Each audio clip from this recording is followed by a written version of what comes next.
Let's now bring in retired Admiral James Syring. He's the former director of the Missile Defense Agency. Sir, thank you for taking time with us today. Everybody in Washington is talking about the president's decision to deploy this major missile defense system to Israel. I want to start us off, though, with the blood and treasure that accompanies it. You just heard Trey report 100 men and women in uniform are going along with the missile system to Israel. That perhaps signals to Lebanon, to Hamas, to Hezbollah, to Iran, that the administration is putting American skin in the game in a way they have not so far, at least since the beginning of this war. Hi, Jillian. Thanks for having me. I would look at it a little bit differently. I would look at the missile defense systems that are in the theater and now THAAD being deployed to the region as de-escalatory in nature. In terms of, it is purely a defensive system. It is clearly up to Iran to stop the aggression. And what the missile defense systems allow us to do is buy time and make sure that there's not catastrophic damage from the two previous large-scale attacks. So this is forward thinking on our part to deploy the THAAD battery with our soldiers in case Iran decides to escalate with even more ballistic missile attacks and longer-range threats. So the international community is now waiting with bated breath to see how Israel is going to formally respond to the missile barrage of a couple of weeks ago.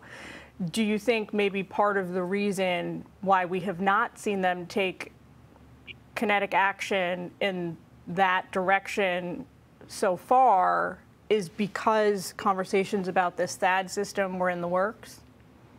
No doubt. Offensive and defensive moves go together, Jillian, and deploying this system to the region will have an extra measure of protection if Iran decides to respond to the Israeli response and back and forth. Again, the missile defense systems that have been successful in the past in April and recently 2 weeks ago have bought us time to make much more calculated decisions, even keeled decisions in Navy terms, for that action to be commensurate with what Israel and the terrorists have done in the region. It buys the policymakers time.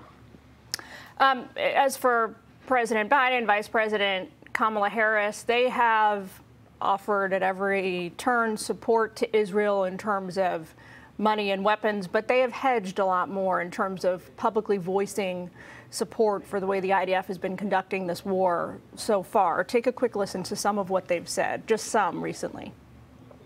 The Israelis have every right to respond to the vicious attacks on them, but the fact is that they have to be very much more careful about dealing with civilian casualties. We have got to reach a ceasefire, both as it relates to what's happening in Lebanon and, of course, Gaza. We are working around the clock in that regard.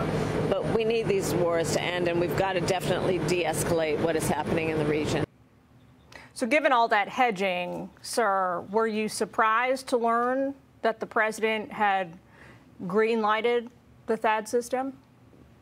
I was not, Jillian. I was not, in terms of what we saw in the last 2-week attack 2 weeks ago, in terms of not just the size of the attack, but the complexity in terms of the technology that was demonstrated by Iran. This system is needed in the region, and it's needed now, and we've made the right decision to deploy it. All right, Admiral Syring, we got to leave it there, but thank you for taking time with us today. Learned a lot from your expertise, sir. Thank you. Thank you very much. Hey, Sean Hannity here. Hey, click here to subscribe to Fox News YouTube page and catch our hottest interviews and most compelling analysis. You will not get it anywhere else.